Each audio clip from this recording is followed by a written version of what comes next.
Everybody wants to tell you how great the Tang Dynasty was, and they're right, it was. For about a century and a half, China under the Tang was very likely the richest, most powerful, most sophisticated society on the entire planet. Its capital was a city of 1 million people when most of the world still lived in villages. Poetry from that age is still memorized by schoolchildren 1,300 years later. The whole known world sent envoys to bow at its court, so you've heard the highlight reel or you will.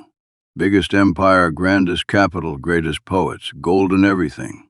A glittering list of achievements, set to swelling music, telling you over and over, look how magnificent, look how great. I am not going to do that, not because it isn't true. It is all true, but because a list of how great something was tells you exactly nothing about why, and the why here is one of the most interesting and least comfortable stories in all of history. Because the Tang wasn't great by accident, and it didn't fall by bad luck. It rose for a specific reason, and it fell for the exact same reason. The thing that made the Golden Age golden was the same thing that, in the end, burned it down. I've spent my life on a frontier that was built out of strangers, every color, every country, all of them washed up in the same dusty towns trying to make something out of nothing. So I know a little about the strange power and the strange danger of a place that lets anybody in. And when I look at the Tang, I don't see a list of golden achievements. I see a machine. World-swallowing machine, with a crack running right down the middle of its engine, there from the very first day. Let me show it to you. To understand why the Tang was so open, you have to start with the fact that the glorious Chinese Golden Age version of the story tends to whisper past very quickly. The Tang ruling house was not, in any pure sense, ethnically Chinese at all. The founders of the dynasty came out of the northwest frontier, a rough borderland, where, for centuries, Chinese farming culture and the horse-riding peoples of the steppe had been crashing into each other, fighting each other, trading with each other, and, crucially, marrying each other. The imperial family had deep steppe ancestry woven right through its bloodline. Their women rode horses and had a freedom that scandalized later. Stricter ages. Their culture was a hybrid thing, part Chinese scholar, part steppe warrior, and they were not the least bit embarrassed about it. And here is the thing that grew out of that mixed origin, the thing that becomes the whole story, because the rulers themselves were a blend. They never built their empire on the idea of blood purity. They simply didn't think that way. To them, Chinese was not a race you were born into. It was a culture you could join, learn the language, adopt the ways, serve the empire, and you were in, full stop. Didn't matter if your grandfather herded sheep on the steppe or your face came from 1,000 miles west. Now, a man from where I am from feels that in his bones. The frontier never cared who your daddy was. It cared whether you could ride, shoot, work, and keep your word. A place like that pulls in talent from everywhere, because everywhere is welcome. And the Tang took that openness and built an empire on it. The most cosmopolitan empire the world had ever seen. That openness was the engine. Remember that word, engine. Because an engine is a thing that drives you forward beautifully right up until the day it throws a rod. So, watch what that openness actually did, because the results were spectacular. And they're the part everyone loves to list. Because anyone could rise on talent, the empire skimmed the best people off the entire known world and put them to work. The civil service drew on a famous examination system that, at least in principle, let a brilliant farm boy climb to the top on the strength of his mind. Foreigners didn't just visit the capital. They lived there, traded there, held office there. There were Persian merchants, Sogdian traders, Japanese students, Korean monks, Central Asian musicians, Indian astronomers, all of them part of the fabric of the capital, Chang'an, the greatest city on earth. And the openness wasn't just about people coming in. It was about ideas, goods, and faiths flowing freely.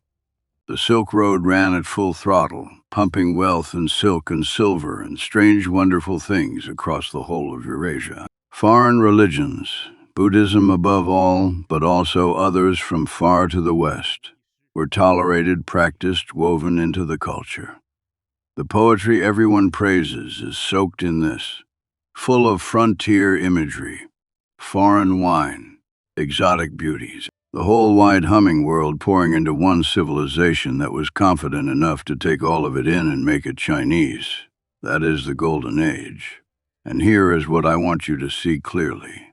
None of it, none of it happens in a closed, pure, suspicious empire. A society terrified of outsiders does not become the richest, most creative place on earth. The openness wasn't decoration on top of the greatness.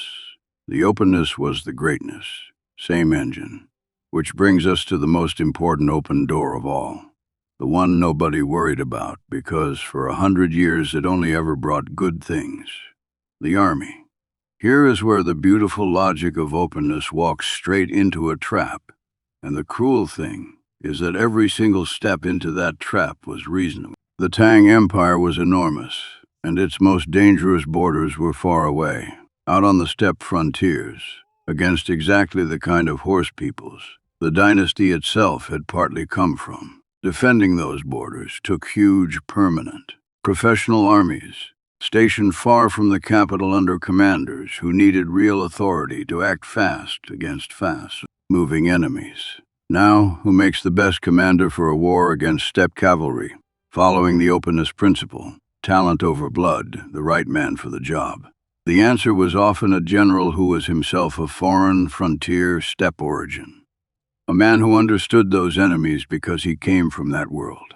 It was, on its own terms, completely logical. You don't put a bookish scholar from the soft interior in charge of a brutal cavalry war on the edge of the world. You put a hard frontier man who speaks the language of the saddle. So the Tang did exactly that. It handed its most powerful frontier armies to brilliant generals of non-Chinese origin. And for a long time, it worked beautifully. But stack up what that actually meant. You now have enormous professional armies. The real military power of the empire. Concentrated. Not scattered. They are stationed far from the throne's direct control. They are intensely loyal to their individual commanders, who have led them for years. And those commanders are frontier men with their own networks, their own followings, their own ambition, sitting at the head of the only real armies in the realm while the capital, fat and brilliant and 100 years deep into peace, had half forgotten what war even felt like. Every piece of that was a downstream consequence of the openness that made the empire great. Nobody built it as a threat. They built it as good policy, one reasonable decision at a time. And then they handed the biggest, sharpest army in the world to a man named An Lushan. An Lushan was in every way a product of the open system. He was of foreign frontier stock, Central Asian on one side, steppe on the other, exactly the kind of mixed-origin border man the Tang trusted to guard its edges.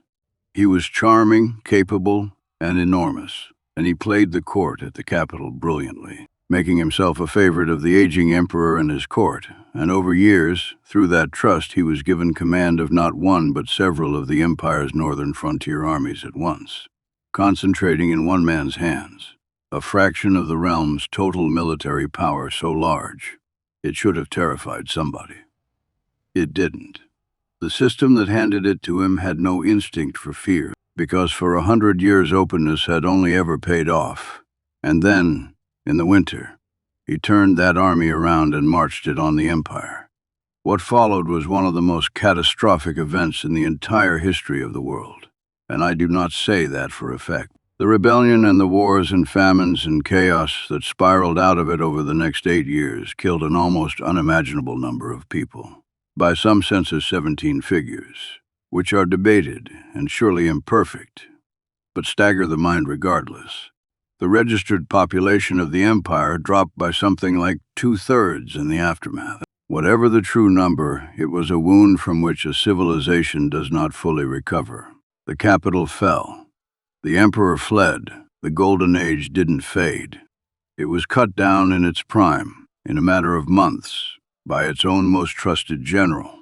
And here is the terrible symmetry, the thing this whole story has been walking toward. An Lushan was not a foreign invader who broke in from outside. He was the openness itself, turned around. He was produced, promoted, armed, and trusted by the exact same machine that built the Golden Age. The Empire didn't fail to keep the barbarians out. It had stopped drawing the line between barbarian and us at all. That was its genius. And so it never saw that it had armed its own undoing and called it good policy. The engine that drove it to glory threw its rod straight through the hull. So step back. I'll tell you what I saw. I did not see, mostly, what the highlight reels show you. A glittering list of a great civilization's greatest hits. Those were real. And they were magnificent, and you are allowed to marvel at them. But if you stop at marveling, you've learned nothing you can use. What I saw underneath the gold was a single idea doing both jobs at once, building the most magnificent empire on Earth, and loading the gun that would bring it down. The idea was openness, the radical, genuinely beautiful refusal to care where a man came from, to ask only whether he was good and useful and willing. That openness pulled in the talent, the trade, the art, the whole humming world, and made a golden age out of it. And that very same openness handed the empire's sharpest sword to a frontier general nobody thought to fear, because fearing him would have meant thinking the very thing that made them great. They couldn't see the danger, because the danger and the glory came through the exact same door. Here is the hard thing I rode away with, and it is not really about one dynasty. Every strength a society has is also looked at from the right angle, the precise shape of its deepest vulnerability. The thing that makes you great and the thing that can destroy you are, more often than anyone wants to admit, not two different things. They're the same thing, seen in two different years.